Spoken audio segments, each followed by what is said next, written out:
carbonated and transferred to the product beer. The cellaring process takes between 3 to 4 weeks. Packaging is fast and it's loud, yet like the brewing process, it has to be precise. Breweries fill up to 120,000 containers per hour on a single packaging line. That's 2,000 per minute. The most important part of the filling process is to eliminate all the air in the containers because the oxygen in air is bad for beer. A variety of mechanisms are used to ensure the beer is not subjected to oxidation. Beer is pasteurized before or after the containers are closed to ensure that it remains fresh throughout its shelf life. Depending on the pack type, the next steps in the beer's journey vary. Kegs are now ready to be shipped into the trade via the warehouse. Cans move on to the packaging area, but bottles must first be labeled before making their way to you. Finally, the beer is packed in a variety of different configurations. It is then loaded onto large pallets and sent to the warehouse from where it makes its way onto trucks and is distributed to the trade. This is the long journey of a beer. So next time you pop open a bottle, pour a draft, or open a can to that familiar fizzing sound, spare a thought for the many weeks it has taken to brew that beer, package it, and deliver it to you. And enjoy it. Cheers.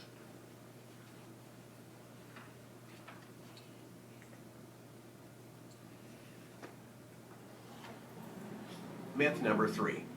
All vitamins are created the same, so, well, just get the cheapest bottle. Sadly, all vitamins are not created equal. It is said that poor manufacturing can destroy great science. Good manufacturers test tablets in batches to make sure they are free of contaminants and that they contain the correct dosage. But there are some not-so-good manufacturers out there. They like to cut corners, and this leads to 2 main problems: false labeling and contamination. Random tests of well-known products have shown varying potencies of 500 milligram tablets and 50 milligram tablets all in the very same bottle.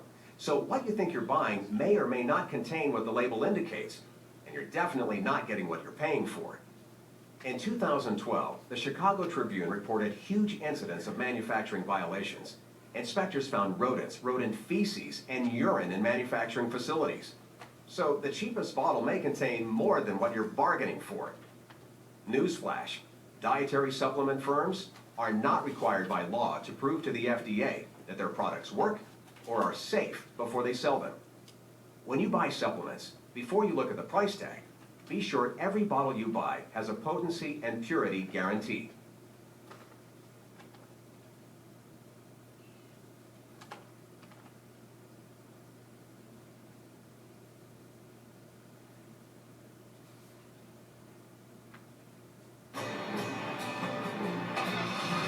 After taking care of New Zealanders for over 25 years, someone has turned insurance on its head. How much coffee is too much coffee? Legend holds that kaffa, or coffee, was discovered in western Ethiopia by a man who noticed that his goats were more active after eating coffee beans. Today, caffeine is the most widely used brain stimulant in the world. Caffeine works by blocking another chemical in your brain called adenosine from bonding to receptors on your neurons. Adenosine is an inhibitor that keeps many brain regions in check, including one called the reticular activating system, which basically amplifies brain activity. When adenosine is blocked, this region goes into overdrive, sending a wake-up call to the rest of your brain. So actually, coffee doesn't stimulate your brain, it just suppresses the part that makes you drowsy. Is caffeine addictive? Some scientists think so, but it's not as bad as other drugs because it doesn't strongly affect the dopamine pathways related to addiction. Your brain does learn to balance the caffeine though, which is why stopping cold can be a real headache. And while the equivalent of 100 cups of coffee can kill you, studies have found that in moderation it may help protect against Alzheimer's and Parkinson's disease. So perhaps our craving for coffee isn't all that bad.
Gonna have a ball tonight.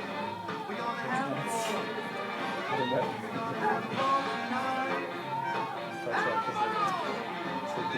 Everything's all right, just feel just great, just do.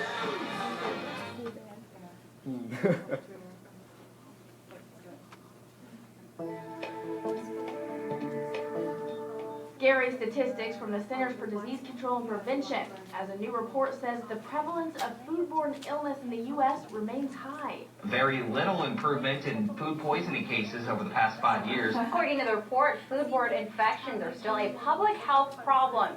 States' dairy products, chicken, and shellfish foodborne infections are rising. Specifically, the CDC's annual report card on foodborne illness shows infections with Vibrio, a bacteria found in shellfish, and often linked to raw oysters, jumped 75% last year compared to numbers found between 2006 and 2008. As Health Day reports, that's the highest number reported since the CDC started tracking the infection nearly 20 years ago. Similarly, infections with Campylobacter rose some 13% over the same time period. That infection is most often found in chicken and dairy products. But it wasn't all bad news from the report. It notes that the number of cases of salmonella, which is the most common form of foodborne infection, actually dropped 9%. So what to make of all the numbers? Quoted by the Baltimore Sun, the deputy director of the CDC's Foodborne, Waterborne, and Environmental Diseases Division says this year's data shows some recent progress in reducing salmonella rates, and also highlight that our work to reduce the burden of foodborne illness is far from over. So still a lot of work to do, and KTVZ points out foodborne illness might be more prevalent than many of us think. Food poisoning is a big deal. 1 in every 6 Americans gets food poisoning every year, with about 100,000 people going to the hospital. According to the CDC, some ways to avoid foodborne illness include cooking food thoroughly, keeping food properly refrigerated, and avoiding cross-contamination. For Newsy, I'm Jasmine Bailey.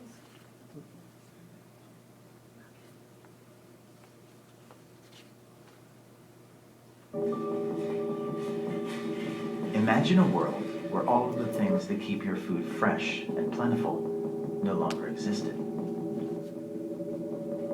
Imagine a world with no food choices, or no specialty foods of any kind. Imagine a world where nutrition is just a guessing game, or a world where food is unappealing, or too expensive, or perhaps just inconvenient. Imagine a world where the food you buy for your family is simply unsafe. It's a scenario that could leave you feeling empty. The good news? Right now, all around the world, thousands of highly trained, dedicated food science professionals are preventing this frightening scenario from becoming a reality. They're developing wholesome, nutritious foods. They're creating the packaging that keeps your food safe. And they're making sure you have a variety of foods that are abundant, convenient, affordable, and delicious to keep you and your family healthy and happy. To learn more, visit worldwithoutfoodscience.org.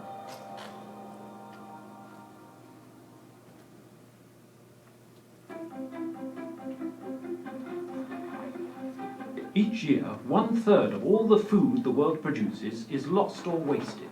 Not only does this mean an economic loss, it means that all of the natural resources used for growing, processing, packaging, transporting, and marketing that food were also wasted. Imagine. 28% of the world's agricultural land grows crops that are wasted. That equals the total land area of China, Mongolia, and Kazakhstan. Plus the water wasted in growing those crops equals the annual flow rate of the Zambezi or the Volga rivers, an amount that could cover all the world's household water needs. And as agriculture and fisheries expand into wild areas, overexploit natural resources, forest and marine habitats are lost, along with their biodiversity. Above all, wasted food emits some 3.3 gigatons of greenhouse gases. If this were a country, it would represent the 3rd largest emitting country in the world.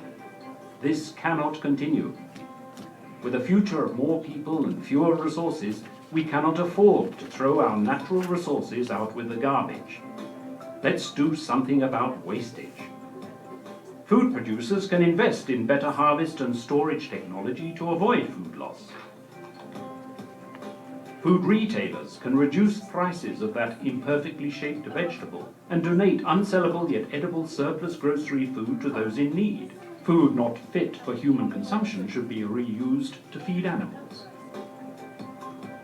Individual consumers can be more careful shoppers, use better methods to store and recycle leftovers, and request smaller portions in restaurants. Small efforts add up. The food wastage pyramid is based on garbage. Policymakers can enhance the ability of producers, retailers, and consumers to turn that pyramid around. For example, develop capacities of food producers to adopt post-harvest technologies. Revise those sell-by expiration dates so perfectly safe food is not discarded. Launch awareness-raising campaigns to inspire consumers to take whatever steps they can to stop food wastage. Reduce landfills through investments in transforming food waste into compost and biogas. The solution starts with you. Each producer, supermarket, household, restaurant, and nation has a part to play. It will take the commitment of all to reduce food loss and waste, so that all the natural resources used to produce food will end up as meals for the world's population, instead of as garbage in landfills.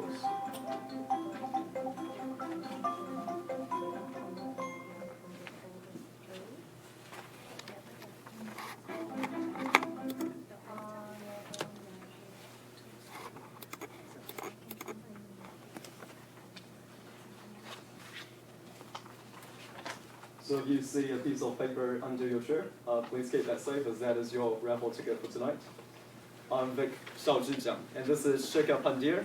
We are from the Society of Food Associated Disciplines, and we are the chairperson for the Lightning Seminar Series. So firstly, welcome everyone to our Lightning Seminar Series finale. It was 1 year ago that we held our very first session in the Grafton campus in a very small meeting room. As those of you that have attended our previous sessions, it is customary for us to play key food-related videos before we start the session to allow people to trickle into the seminar. And the few videos that were played in today's session were the few that were selected from those we have played previously that's I guess, announces what sort of food-related issues that we discuss in these sessions. So what was the motivation behind holding these seminar series? Well, food and beverage are an essential part of our lives. And every day we are bombarded with food-related issues everywhere around the world. And as food-related professionals, it is our responsibility to facilitate physical, social, economical access at all times to a satisfactory range of food and food-derived products that are healthy, safe, convenient, and sensory positive to fulfill individual dietary requirements and preferences for an active, healthy lifestyle. And for the other audience, your perspectives and insights as consumers or other fields provide valuable input to further contribute to this wider picture. So at the Lightning Seminars, this is a platform where food professionals and people interested in food-associated disciplines to share experiences, insights, issues, research, news that are surrounding food-associated disciplines. So this is a platform for learning, critical thinking, and networking. At the Lightning Seminars, we have a range of attendants from undergraduates, postgraduates, doctoral candidates, mid to early career professionals, from food engineering, food scientists, dietitians, wine scientists, exercise nutritionists, etc. And they provide us with a wide range of topics, including food regulations, nanoencapsulation, genetically modified foods, sensory science, molecular mechanisms underlying dietary effects, nutraceuticals, etc., etc. However, unfortunately, due to capacity constraints, we are unable to continue with these seminar series, but we do hope that all of you will continue these food-related discussions in your work with colleagues, in classes, or even with non-scientist friends, as there are a lot of misconceptions out there on food-related issues, on what we do and what we are about. So progressing onto the seminar part of the night, we encourage active discussion after the interesting topics that have been presented, because this is a seminar-based event rather than lecture. So I will let Strika to introduce our very first speaker. Yeah. So our first speaker for this evening is Mr. James William Nuttall, and he is a registered dietitian. After completing his bachelor's in nutrition from University of Auckland, he went to Otago to do his master's in dietetics. Currently, he's working with diabetic patients at Auckland Diabetes Center in Greenland, and he's there from last 2 years. So one of his current project work is to make use of smartphones application to assist in the management of diabetes. So, and one of his passion is to work with people to change their lifestyle behaviors to promote better long-term health outcomes. So please welcome James William Nuttall.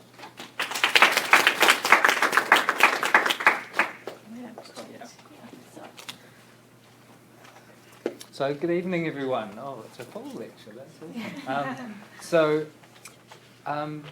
So it's a short talk tonight. And thank you very much for the lovely introduction. That was good. Even though I wrote it myself, so that's always good. Make sure it's correct. But anyway, so I'm a dietitian. I work at the Diabetes Centre. But I mean, my passion is food, and it seems that there's a room full of people with a passion for food here. So tonight, I just want to talk a little bit about the things that I see in a way in my work, and sort of what people worry about and what maybe they shouldn't worry about in a way, and we can sort of explore that a little bit in the few minutes that we have. So to start you off, so these things, these are statements that people come in with when they come in to see me or see my colleagues, or they're quite common things, and it's all about dietary change, and that's slightly different to what you guys have talked about in the past, whether it's really more food technology based, but it's still very important because this is right at the end stage where people are deciding what to do. So big or small, are these big changes to people's lives in terms of the way they're changing their diet, or are they small changes? what about the first one? So does anyone have any? So hands up if they think it's the top one's a big change. I'm having half a teaspoon of sugar in my tea now. Big change, sort of. Surely it would depend on how many cups of tea they have in You it. got it. Yeah, exactly, exactly. Yeah. So it really depends on what they're doing. First of all, what about the second one? Any a big change or a small change? It's a big one. It's the same. Same, it depends on the Same. situation. Yeah, it all depends on what people are doing to start off with. That is the key thing, and also it all depends on what your goals are. If your goals are around weight loss, then some of these things are important. But if your goals are around gaining muscle and gaining weight, or if you're into exercise and sports nutrition, then maybe that's not the right thing to be doing. Or anyway, so these are quite common things that people come in with, and they in the end, what they focus on is one thing. Often when people come in and they're making a change, they're focusing on one thing, whether that's cutting out the sugar in their diet, or reducing the fat, or whether they're having more fat in the. So it tends to be how people focus and make decisions around their food that I kind of want to talk about, and how that change comes in. So another thing people are confronted with when they come and see us at the Diabetes Centre is this wall. And what I'd like you to focus on is it's a fat kit from the Heart Foundation, and so it looks at how much fat is in different foods and how much sugar in terms of teaspoons. And in the end, doing this makes you focus on, it can be useful, it makes you focus on things that have a lot of fat and things that don't, or some things that have a lot of sugar and things that don't. But in the end, you're focusing on a single nutrient in the food. You're not looking at the whole food in a way. You're looking at one part of it. Oh yes, I can have, hot chips has less fat than a pie. But what else do they have? Rather than just looking at one thing. So this is just a look that we sometimes get in the Diabetes Centre. Often it's either this or just an angry face that people don't want to be there. And maybe they've just come in, or a lot of people are genuinely interested in improving their health, especially when they have diabetes. So when we look at common diets and what people might be doing, you can look at it in a food-based way, so you're looking at the whole food. So that's things like the Mediterranean diet. You're looking at having more of certain food groups, having more olive oil, having more fish, restricting certain types of food, but not nutrients. So say like a high-protein diet, the Atkins diet, high-protein, low-fat from a few years ago. You're looking at the nutrients and then making your decisions based on that. So therefore you're not really thinking about the whole food. In a way, you can make your decisions just based on that nutrient. And that works for some people, but it means that you don't, in a way, think about more than just one nutrient or two nutrients. You're kind of looking past that and focusing too much on the small things in a way. That's sort of what I wanted to bring you to, is that the small things, and just focusing on one thing means that you miss a lot of others. And so there's different ways to do that, and that doesn't mean that nutrient-based diets aren't right or anything. There's no one diet that is for everyone. I mean, maybe we've kind of done away with the food pyramid in the past because it's hard to translate into meaningful change.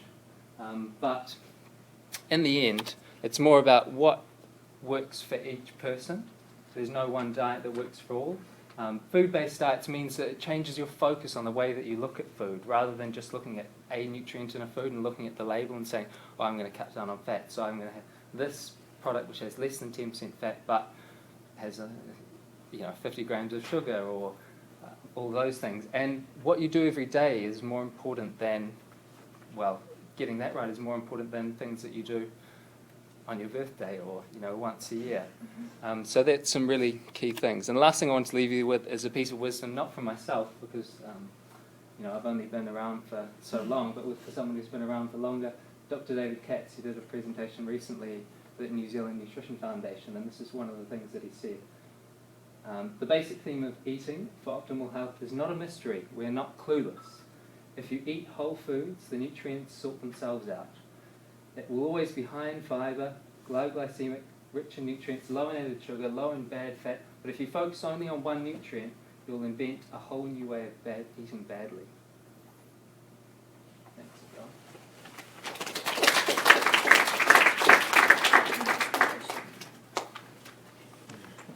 So, any question for James? This is your chance to ask any dietary questions. So do you work with just diabetics or pre-diabetics as well? No, we're not funded to work with people with pre-diabetes, no, sadly. We used to be, but not anymore. There's too many people with diabetes. Yeah. So no, yeah. So if anyone has, if they have diabetes, they can be seen. So, is it type 1 and type 2? All types. Oh. Type 1, type 2, type others. So is there anything specific for type 1 you prescribe? Yes. Well, it depends on how they're being managed. So it depends on the type of insulin they're on. If they're on a basal bolus regime, which is basically 2 different types of insulin, one that covers you across the day, and then one that's for food in a way, then they can learn carbohydrate counting and manage their diabetes in that way. But there's no one diet that fits anyone, and there's no one way of managing diabetes that fits everyone either. So do you have like 5 people coming to your clinic and all 5 have like different, you give them different diet patterns or like? Yeah, or look at what they're doing first rather than just prescribe, here you go. But it's it all depends on what people are doing to start off with, because you're not going to change everything that you do in one 40-minute consultation, particularly from someone you've only just met. Yeah. That's true. Do you look at some clinical factors within your patients, such as, I think recent trends we've seen microbiota or genetics to influence the interaction with foods, whole foods? Yeah, so in terms of the testing for that's probably the limitation there in terms of the cost around. There is genetic testing around certain types of diabetes, and there is a study going on that one of the consultants is doing, looking at the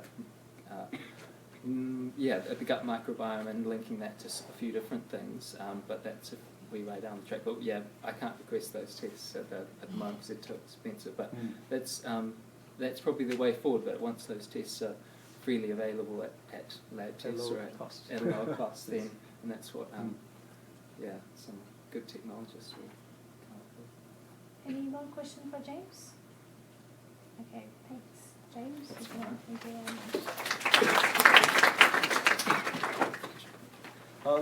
much. Let me introduce our very second speaker, Dr. Felicia Wickaxana. She possesses an MSc and DIC from the Imperial College London.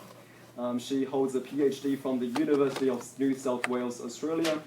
She then went on to become a senior research fellow in Singapore Membrane Technological Centre, Nanyang Technological University, before she joined the University of Auckland. Her research interests are in membrane processes for food and dairy processing, in desalination, water and wastewater treatment. She also has interests in membrane fouling in terms of fouling studies, fouling control strategies, fouling sensors, and has expertise in techniques for observation of particle deposition and hydrodynamics in membrane filtration system. Please join me in welcoming Dr. Felicia Wickaxana. Thank you very much for a nice introduction. Food is very important for everyone, so everyone needs food. In case if my talk is later boring and you start getting sleepy, the moment you hear food, your eyes lights up. Right? So this comes to my talk, which is about the latest trend in membrane technology for food processing application. So does anyone know about membrane at all? Yep, okay, there are a few. In case if you're not familiar with membrane, basically membrane is a selective barrier or thin film that permit the passage of particular constituent while retain the other substance. How it can do that is based on the pore size of the membrane itself.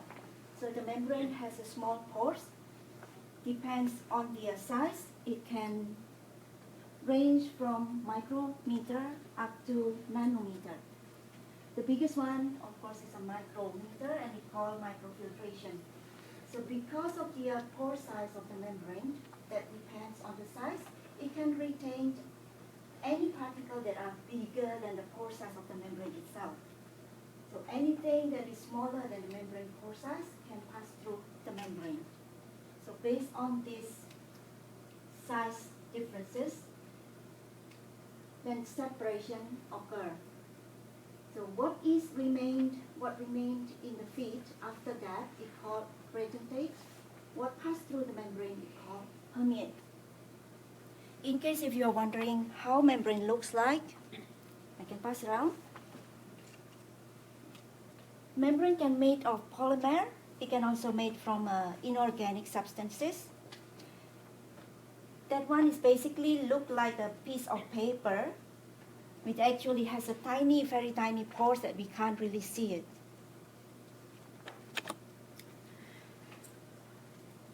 There are many types of membrane processes, but due to time limitation, I'm not going to talk into too much detail.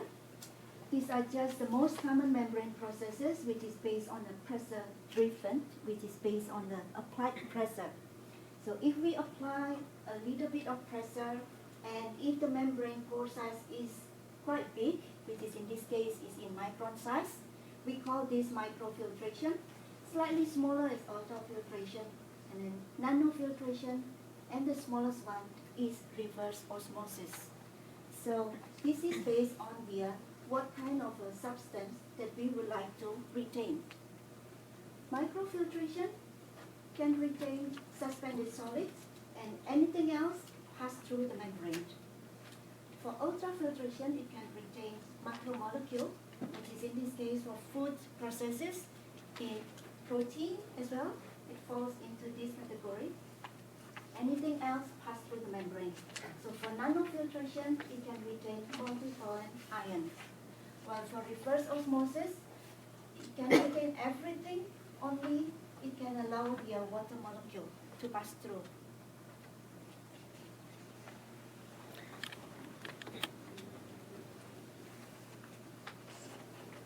Food industry is important in membrane application because membrane mainly apply for the water and wastewater treatment. That is the biggest application of membrane processes.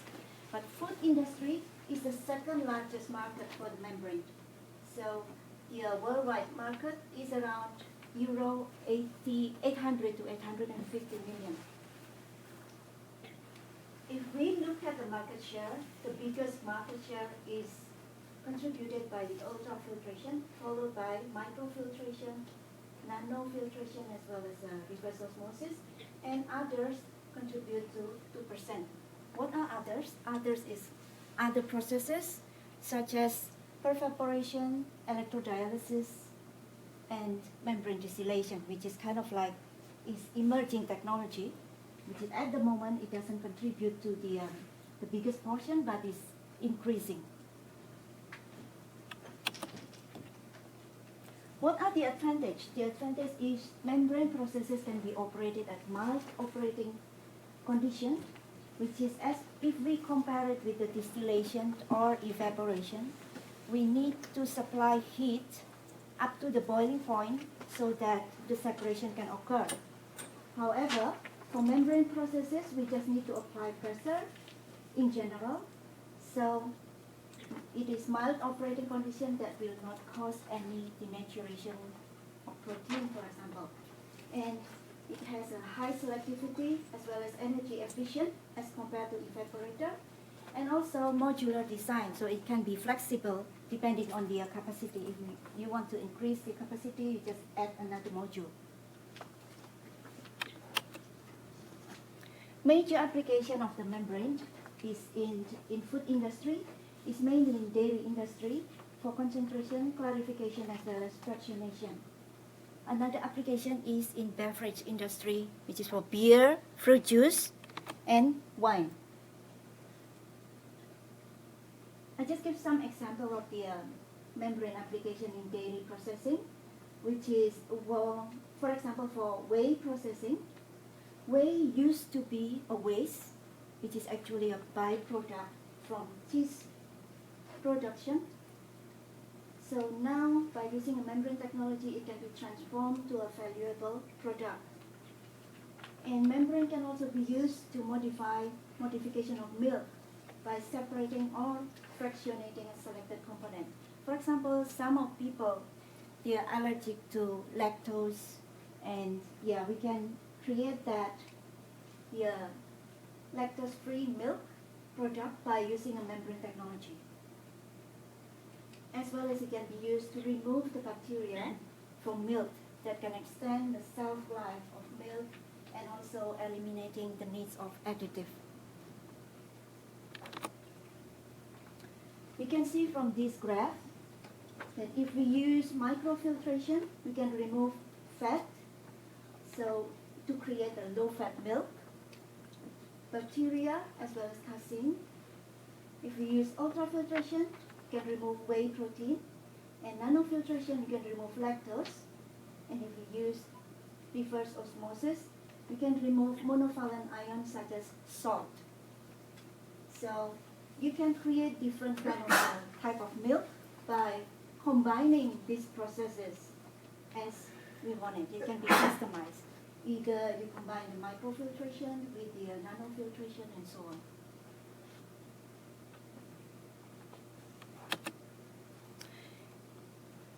The other application of membrane processes is for clarification, which is either for fruit juices or beer, and also for wine.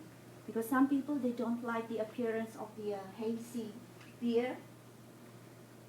Some people just don't care, but some people prefer the clarity of the drink. In this case, we use membrane to remove the suspended protein.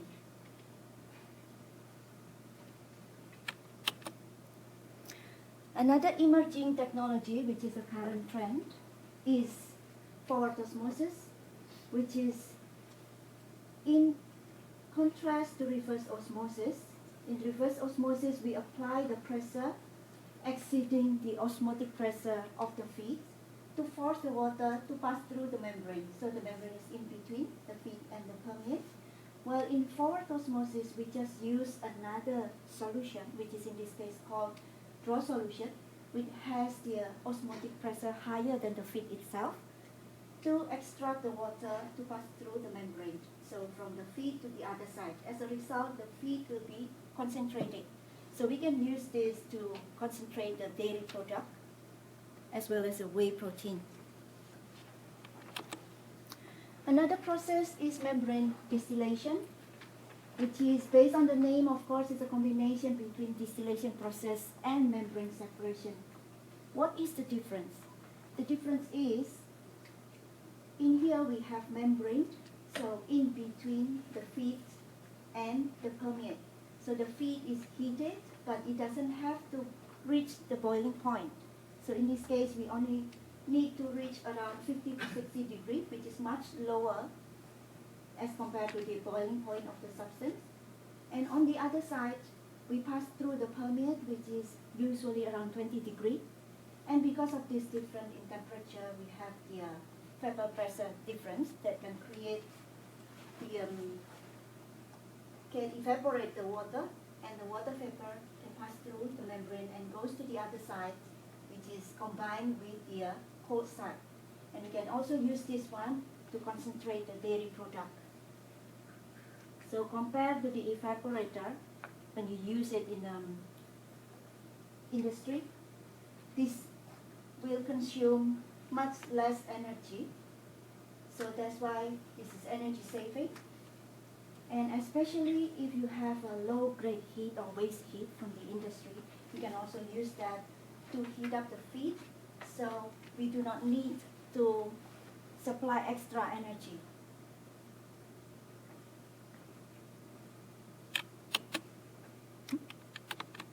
That's all about my presentation.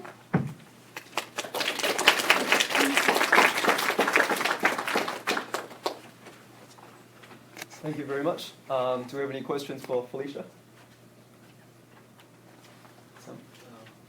case of forward osmosis, do you think that there's an additional step required after the two solvents or the two solutions are mixed up?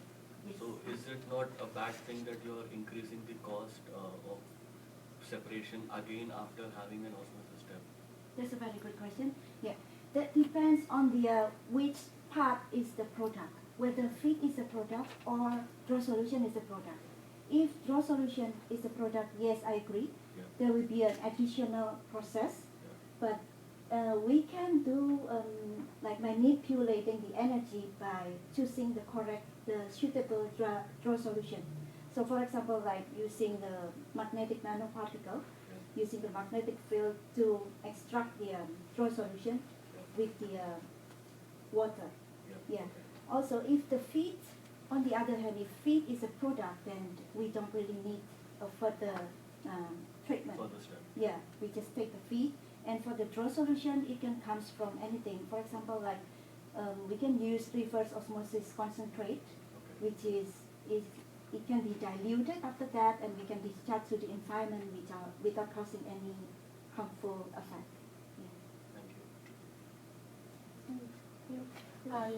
In terms of cost saving, is there quite significant difference between the heating method and using membrane, for example, to concentrate? Yes, it is. But it all depends on, we need to find a suitable membrane so that the flux will be like kind of acceptable, within the acceptable range. It's not too low, and it doesn't cause any fouling, significant fouling. So if that's the case, I think the energy saving and the cost saving will be significantly different. Any more questions? It might be a very basic question, but what's the initial process of making the membrane? Like, how do you start with it? It depends. There are many types. If we use the I mean, like you can use these membranes again, or is it like for every? We can. So we in the industry they usually do the two types of process, which is they can do the backwashing. Depends on the type of the membrane, of course. If they use hollow fiber, then it can be, we call it backwash, which is just reverse the flow from the permeate side to the feed side. So just pushing all the deposit on the membrane surface. That they usually do every around 15 minutes. Oh, okay. Yeah. After that, eventually they also do chemical cleaning.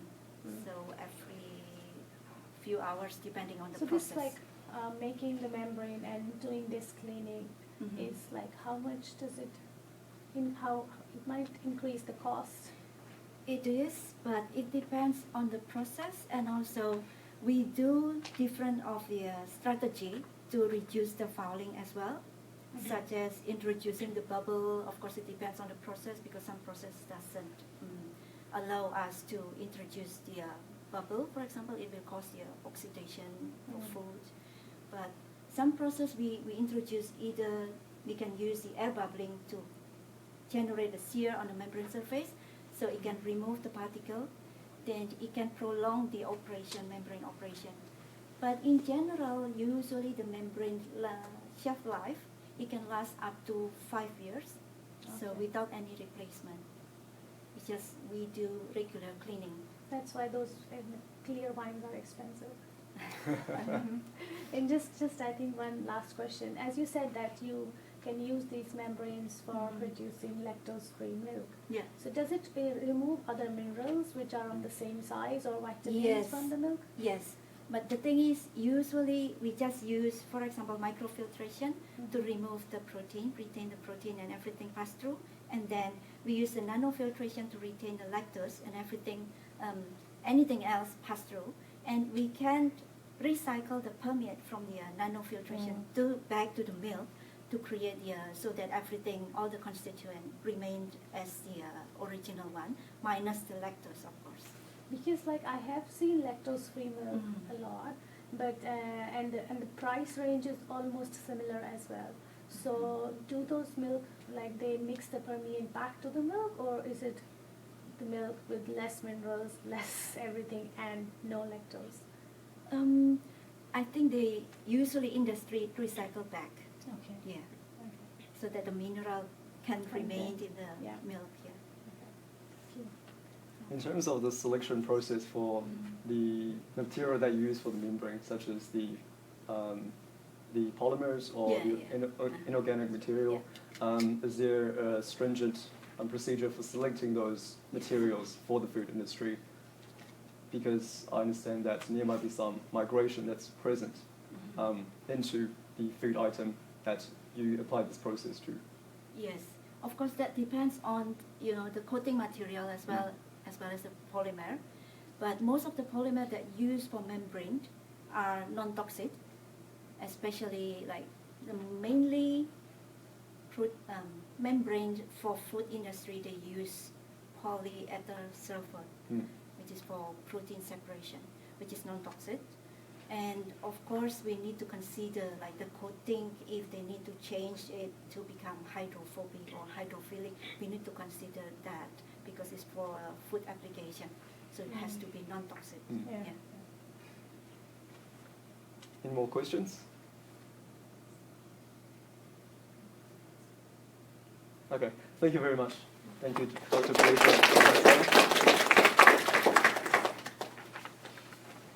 So, moving on to our final speaker. Yeah, so our final speaker for tonight is Miss Yoon Jerry. She holds a Bachelor of Science degree in Bachelor's of Science in Food Science from University of Auckland. And during her bachelor's degree, she was actively involved as industry lead for CHISMA, which fostered the connection between science and business in high-tech industries. She was the finalist for the Spark Entrepreneurship 100,000 Challenge in both 2012 and 2014. She then joined Ice House as a project manager, which supports entrepreneurship in New Zealand. So, and currently she is a research manager for Comvita Limited that develops a range of health products and including nutraceuticals. So please welcome Yoon. Thank you.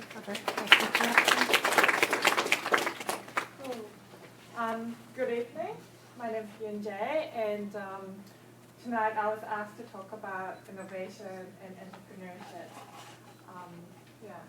So innovation and entrepreneurship, we relate these words to Steve Jobs or Richard Branson, I think, like the legendary people, and we think of something really great and cool and awesome when we hear these words, but at the same time, it can be quite confusing what these words actually mean for us.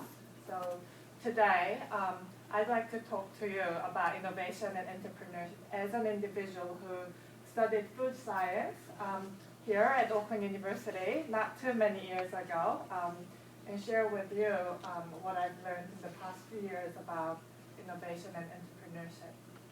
Yeah, so what did I learn? I learned that everyone can be innovative because innovation is an attitude.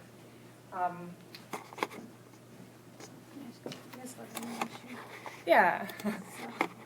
So you can click after click, yeah. Yeah, I think innovation is an attitude, and there are three things I would like to tell you about having an innovative attitude, which is first, proactively widening your interest, because unless you unless you know about the opportunities, know about the things, you won't be able to see the new opportunities unless you know about them. And second, reflect on your learnings and your new experiences and see how that affects you.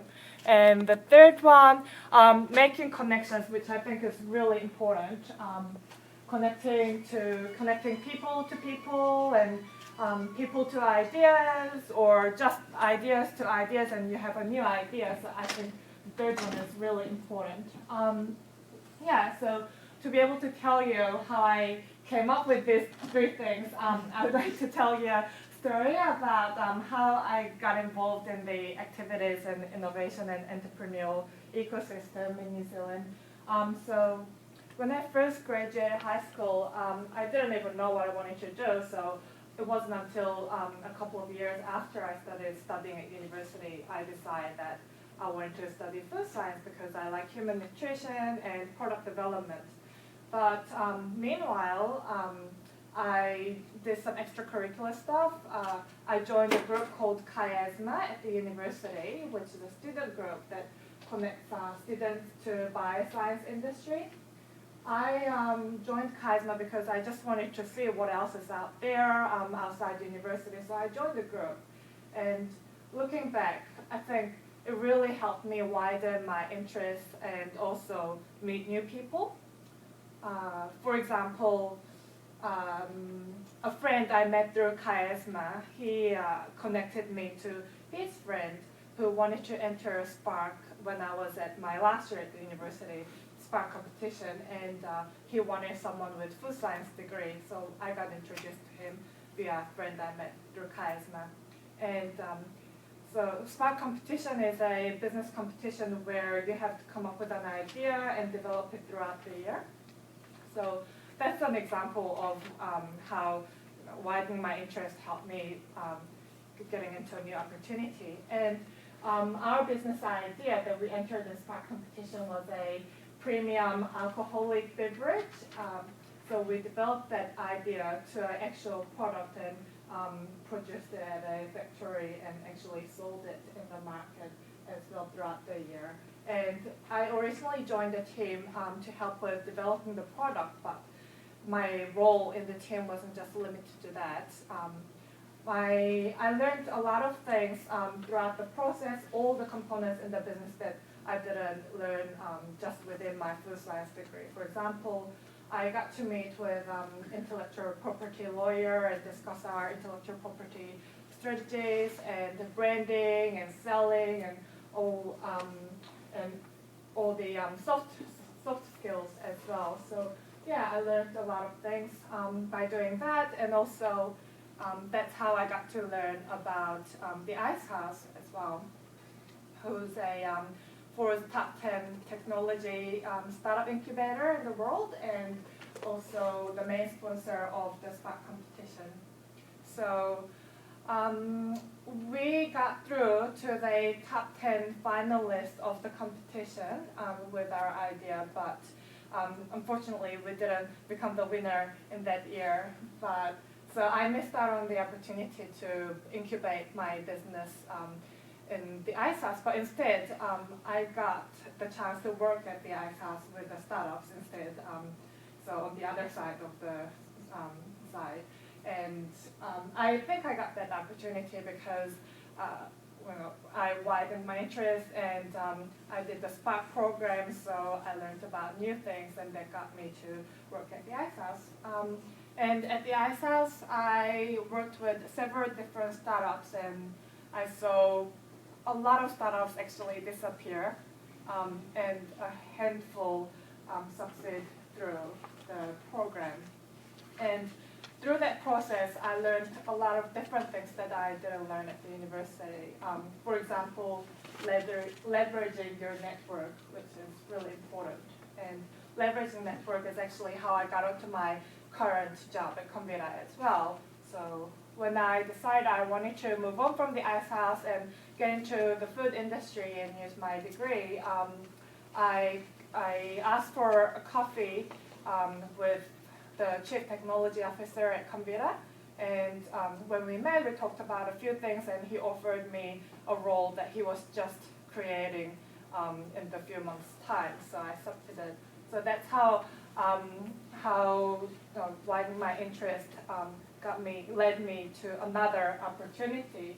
So looking back, when I was doing all these different random things like joining Chiasma or Spark competition or working at the Ice House, it's not really the conventional route to becoming a food technologist. I didn't even know what I was doing or where it would lead me.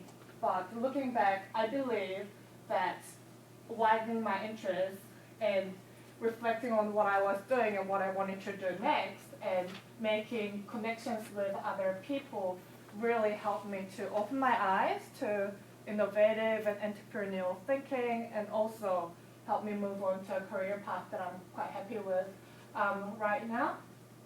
So what I learned from all this is, from my experiences, that everyone can be innovative and entrepreneurial. You can be an innovator. You can enter Spark. You can set up your own business. Everyone can innovate and become an entrepreneur. You just have to have an attitude for innovation and entrepreneurship.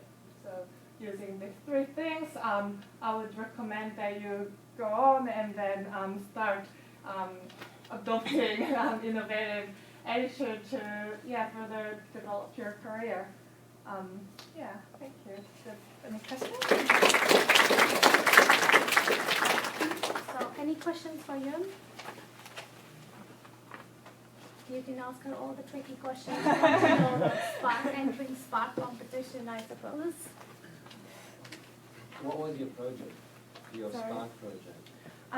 We had a food product idea, so it was actually a creamy alcoholic beverage, which sounded quite nice in the beginning, and it got to, we quite quickly found that it's quite difficult because when we were actually trying to make it outside the lab scale, we found out no one is willing to make it because food companies don't want to deal with alcoholic beverage, and alcoholic people don't want any eggs or cream in their products. So it was really hard to find a manufacturer, but we were lucky because my senior Tejal, I don't know if some people know, she got a job at a factory who then let us actually make the product at her factory. So yeah, we're pretty lucky. Can you tell us what factory? Are you trying to make one? No. Did you say Tejal? I might know. Yeah, B&H. Did you make it there? Oh. She did. Tejal That's did. funny. Yeah, she did. Yeah. Right. Well, yeah. Well, the thing is, I worked there. Yeah. No way. It's interesting. Oh, yes. I probably heard about this. Okay. There's three of you, I think, was it? Yeah. And another Yeah, guy is actually a founder of another startup. So he actually, that was second time he went through the Spark process. Yeah. See, that's how you make network connections. How do you widen your interest? Sorry? The first, how do you do to Widen your interest? Yeah. Well, first of all, you're here, so you're widening your interest, I guess, and learning about different topics. And I think joining new groups or reading about different articles, and it just comes naturally if you are involved in different activities. I quite like going to new seminars or events, and then you learn about different things. Yeah. It can be different. Seminar, enlarge your reading, documentary, literature review, anything. Yeah, and also, like for example, just I go to things if it grabs my attention, even if it's not within what I do. Yeah. So your question. Nicole. So how was your sales? Is it very good? We didn't make a lot of money, but we got to the stage where we validated our actual product in the market. So we sold some to people, but we tried selling it at the farmers market, like Matakana market and Panel market, and there was another one as well, like boutique markets, and it was pretty difficult trying to sell alcoholic beverage like 7 in the morning on weekends to older generation people, but we did sell some, so yeah, we did it. Did you consider marketing it as a health beverage? Because I know that in China that people were thinking of making red wine, red dated wine, and marketing it based on its health effects. Okay. Yeah, that could have been a good concept as well. We just had it as a sustainability thing, so we had quite a few different ingredients, especially spices in our beverage, because it was a creamy beverage, and we just mostly sold it as a brand and taste thing rather than a health thing. But our point of difference was all our ingredients comes from a source we know. So and I think we use like, for example, halala, vanilla pause, and yeah, so that's where we know like where we got the products from and stuff like that. So. How did you deal with the regulatory issues, like you're mixing food and alcohol, and you were planning to go production stage? Yeah, Definitely good question. angle to Good it. question. I was trying to remember because it was quite a few years back, but we had to get quite a few licenses, and also B&H helped a lot with that process as well. Yeah. So I remember like signing some stuff. Yeah. What was the percentage of the alcohol? It was quite low. I think it was around like maybe 12% or similar. Yeah. 12.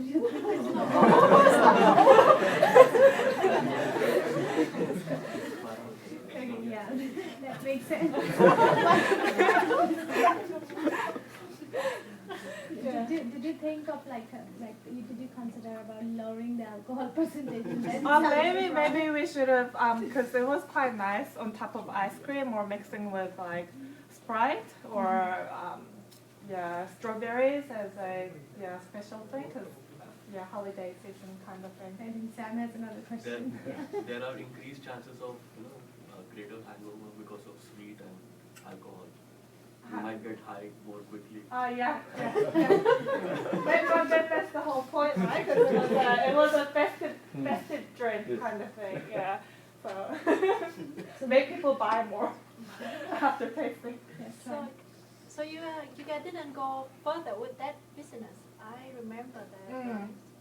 Yeah. So didn't go further with that business because we found it quite difficult with all the commitments, and I actually learned quite a few different things through that process as well. There are like business side of things, but then there are other things like team dynamics or all the different issues that you need to learn as an entrepreneur. And actually, I'm learning a lot about that in my course because I'm studying part-time at the business school, Masters of Commercialization and Entrepreneurship, and I'm doing a paper on entrepreneurship right now, and I'm learning quite a lot about what else is involved than just business process, like business analysis, the market, and the product. There is those kind of stuff, and then there is other things that you need to succeed. For example, they teach you 2 different types of logics when starting a business. So going to another thing, but there is a effectual logic. Successful entrepreneurs apparently use effectual logic, which is grabbing whatever resources you have, whatever skills you have to get to the next stage. You don't have the bigger goal. You might not have the resources to reach the bigger goal, but you just grab whatever you can use now and then get to the next stage and then get to the next stage. Whereas bigger firms, they don't use that kind of logic, but they use causal logic, which is they create a goal, like vision and objectives, and then they look for resources. So for example, we're going to enter China market, and then they go and find experts in China and then prepare, raise funding and so on. So I'm learning about all these different types of soft skill and more in-depth kind of stuff. So I recommend that course if you're interested. Interested in entrepreneurship. You're looking for something to do next year, right? Yeah. Jessie? how did you go about asking the CEO of Computer to have a discussion with you? I just emailed him because I actually met him through Charisma when I was a student, but I just knew him, like I knew him face, and he probably didn't even remember who I was. I just had his email address and asked him for coffee, and yeah, he met me, and then he was quite interested because of all the different things that I've done, and also he couldn't remember who I was, but he remembered what I did for them when I was in Charisma, because I organized, I helped them get summer studentships from back when it was Foundation of Science, Technology, and Foundation of Research, Science and Technology, the government group had summer internships, so I helped them with that, so he remembered that and took coffee, and yeah. It was just a good timing as well. Maybe you must have given him some ideas, alcohol plus some new products to make. Yeah, lots of new products. Yeah. Okay. Any more questions for her? Yunju will be available for discussion at the Yeah. International Food Festival. Yeah. So thank you. Thank you very much. Cool, thank you. Okay.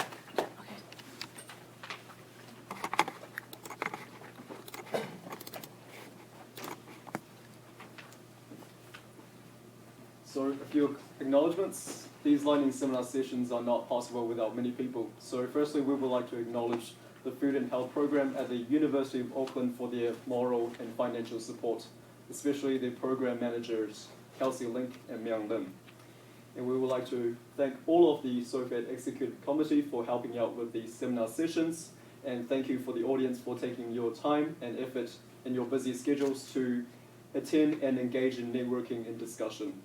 And most of all, we'd like to express gratitude to all of our speakers for their very valuable contributions in presenting a wide range of topics in our sessions. Now we would like to present a small gift of appreciation to those speakers in attendance. So please, as I call out your name, could you please kindly come up for Shika to hand you over the gift of appreciation. And for the audience, could you please hold your applause until the end, until we have called out all of our speakers. Thank you very much. So, firstly, Kevin Cantono, Measuring Emotions in Sensory Science, the Impact of Emotions in Food Perceptions. Hold your applause. Thank you. Roxy Lee, the extraction of proteins and lipids from microalgae and their partial characterization. Do I stay here? Yeah, stay here. We'll take a, stay here. I'll stay here. We'll take a group photo at the end. I'll stay, okay. Tony Kwok, probiotics and weight loss. Felicia Wakaxana, latest trends in memory technology for food processing application. Joseph E. Wong, development of the gluten-free instant noodle Michie. Campbell Ellison, optimization of food industrial factory production and processes. Okay, he's not here today. Jessica Wibao, Lighthouse Nutritionist, nutritional guidance you can trust. Also late. Sam Ramani, understanding the CGMP in the food industry, and a second presentation on fruit waste and bioactive extraction, followed by a third presentation on the evaporation of herbal solvents. Yoon Jae Lee, innovation and entrepreneurship for foodies. Kelly Court, overview of government policy in implementing food safety in our society. James William Nuttall, don't spread the small stuff. Pasong San Kamshak Sana, microbiological contamination of the traditional Laotian food larb, and the second presentation on the occurrence of Vibrio parahemolyticus and Salmonella species in sashimi commercialized in restaurants at the city de Rio de Janeiro. Hilary Yan, establishing an implant food microbiology lab in meat industrial plants. Kenneth Oja, development of antioxidant ethyl cellulose films utilizing grape tannin extracts obtained from agro waste. And Jamie de Seymour, the recent low carbohydrate diet trend, a discussion on how we are failing as scientists and health professionals. Please join me in thanking all of these speakers for their very valuable contributions.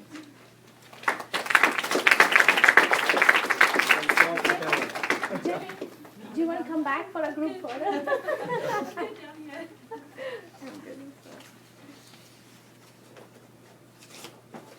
So, maybe can you tell them to go back and say? Yeah, please feel free.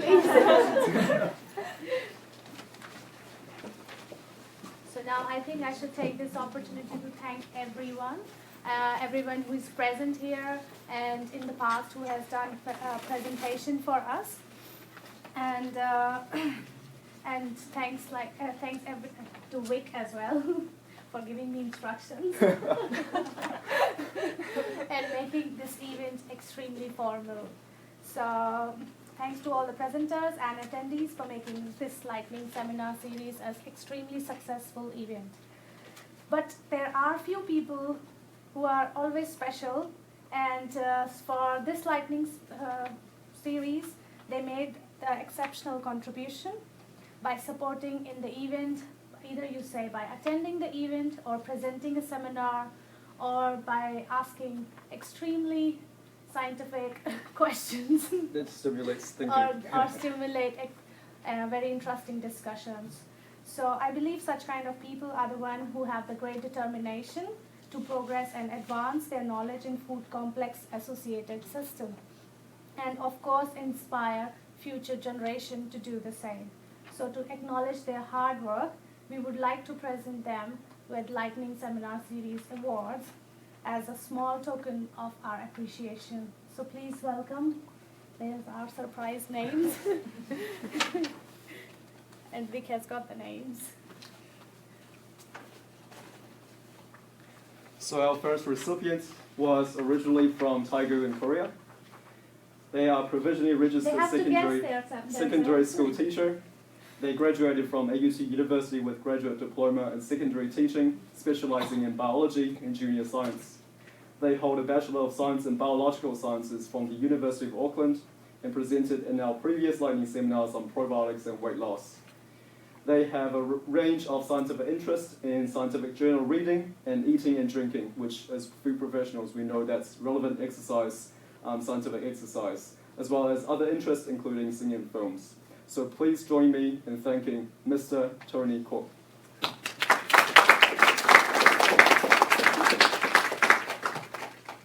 It's lovely. Congratulations. And we'll give Tony some time for a few words. All right. First of all, to be considered a candidate for the Lightning Seminar Award is an honor. So to work with Anshika and all other members of Society of Food Associate Discipline is achievement of great effort.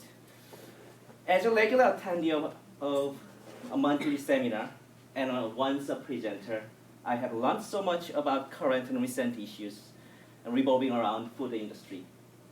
Furthermore, advices given by professional presenters have influenced my life greatly as well. It is sad to hear that today is the last day for such an event.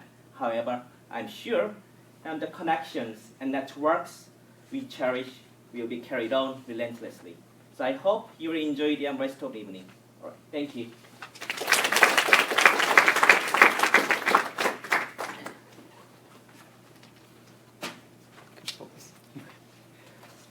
Now I will move on to announcing our second recipient. He possesses bachelor's and master's degree in science and technology from India. He holds a master's of engineering and food process engineering by research from the University of Auckland. His research was conducted with New Zealand Institute of Plant and Food Research for an United States-based patent. And he possesses 4 years of professional experience in large companies, including Panacea Biotech and GlaxoSmithKline Consumer Healthcare, as well as facing regulatory audits by the World Health Organization and Food and Drugs Administration. Please join me in thanking Mr. Sam Ramani.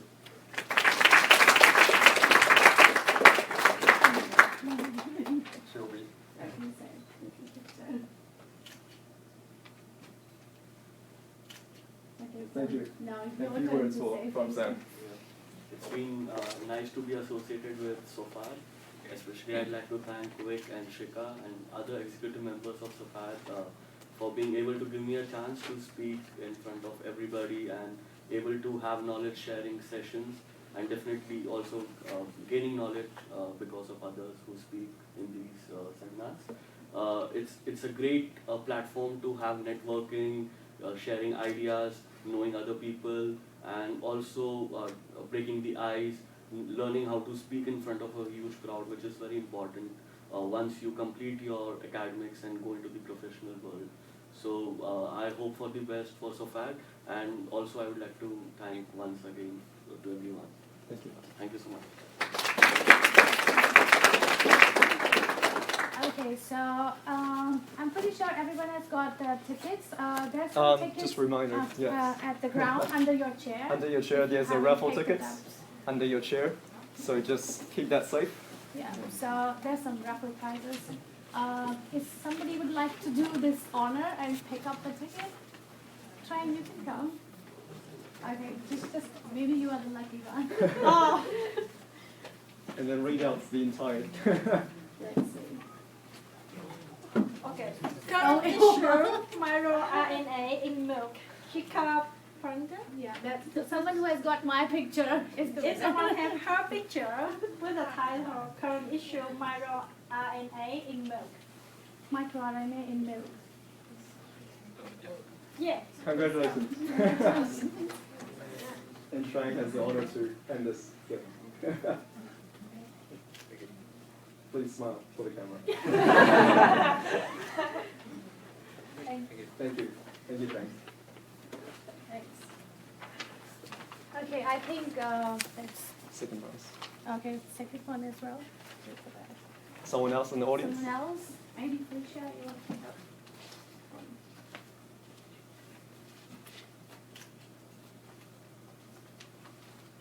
Yeah, it's James Markworth. someone who has a picture named James Markworth. He's one of our presenter. Insights, arachidonic acid signaling and the regulation of skeletal muscle mass. Okay, there you go. Thank you, Bishop. Where's the other one? What's it called? Yes, order please. Order please. Okay, last prize. Okay, and then from this side, do you want to take up the whole segment?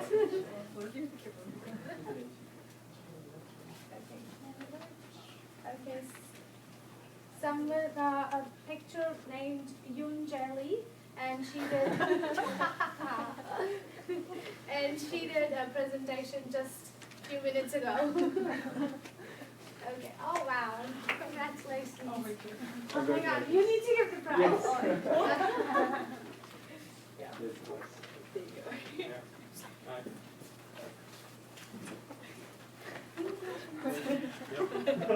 you go. Are you keeping my picture too? That's your lucky picture. Yeah, lucky picture. Okay, I think it's almost the end for the seminar series. I have, like, my head is full of mixed feelings. I'm very proud of ourselves that we managed to hold this event for entire year. But at the same time, as Tony said, like, I am sad too that it is finishing. It is coming to an end. So this series has taught us a lot in terms of organizing an event and running after speakers and asking them, please give us a seminar, to presenting awards. So it's been a journey full of different experience, and definitely the best thing about this seminar series was the networking. We got to meet students, we got to meet professionals, and we even got to see some of the lecturers from the university. So we started this seminar series with a vision of bringing all the food professionals under one roof so they can share their knowledge and we can learn something from them and do the fruitful discussions. So thank you again, thank you all again, and please continue these food-related discussions to promote the importance of food-associated disciplines. So please join us further for networking in the building next door over the international foods. So it is in which building? It will be in mid-chemistry, so we'll be leading the way towards that direction. Yeah, so we'll have plenty of food to talk about. So thank you everyone for coming tonight.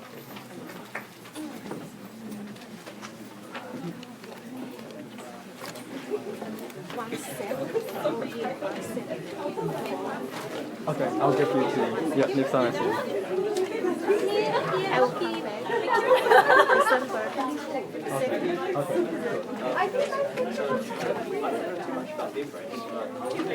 Hello. Hi, how are Nice you? to see you. Nice to see you again. Yeah. So you just live down near Mount Albert, right? Yeah. Okay, Yeah. that's no problem. I can take you home. You just put some stuff. It's a great seminar. Yeah. Oh, thank you. There'll be plenty of food next door. So it's great to see you here. Yeah. So are you working or? Yeah, I'm currently working in plant and food. Oh, right. Is that Yeah.